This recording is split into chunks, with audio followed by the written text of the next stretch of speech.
শুভ সন্ধ্যা বন্ধুরা, তোমরা সবাই কেমন আছো? আশা করছি ভালোই আছো। আমিও ভালো আছি। আমি তামান্না কুচবিহার থেকে। আমার পরিবারে তোমাদের অনেক অনেক স্বাগত। সন্ধ্যাবেলায় চলে আসলাম তোমাদের জন্য ছোট্ট একটা ভিডিও নিয়ে। আমি কি করে আমার নাস্তা মাঝে মাঝে রেডি করি সেটা তোমাদের সাথে আজকে শেয়ার করব। তার আগেই তো সন্ধ্যাবেলা মানেই চা খেতে হবে। চাটা খেয়ে নিলাম। চা খাওয়ার পর চলে আসলাম। আর এখানে আছে চাল, তিল আর গুড়, এই তিনটাকে মিলায় আজকে আমি একটা নাস্তা মানে ছাতু তৈরি করব। তো সেটা কিভাবে তৈরি করি সেটাই তোমাদের সাথে আজকে আমি শেয়ার করব।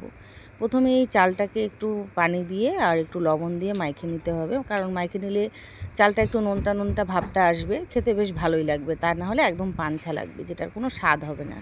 তো এটাকে মাইখে নেওয়ার পর 5 মিনিটের মতন রেখে দিতে হবে রেস্টে রাখার পর তারপরে গ্যাসে আমি একটা কড়াই বসাই দিব। সেই কড়াইটা গরম হলে তারপরে সেই চালটাকে ভাজার জন্য রেডি করব। এখানে আমার কড়াই গরম হয়ে যাওয়ার পর চালগুলো আমি কড়াইতে দিয়ে দিলাম। আর অল্প অল্প করে চাল ভাজতে হবে। আর হ্যাঁ, একটা জিনিস সবসময় মনে রাখতে হবে, চাল ভাজার সময় গ্যাসের ফ্লেমটা হাই।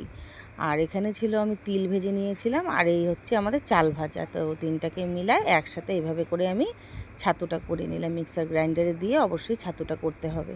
ঠিক আছে, তো আজকের মতন এখানে এসে দেখা হচ্ছে অন্য একটা ব্লগে। টাটা।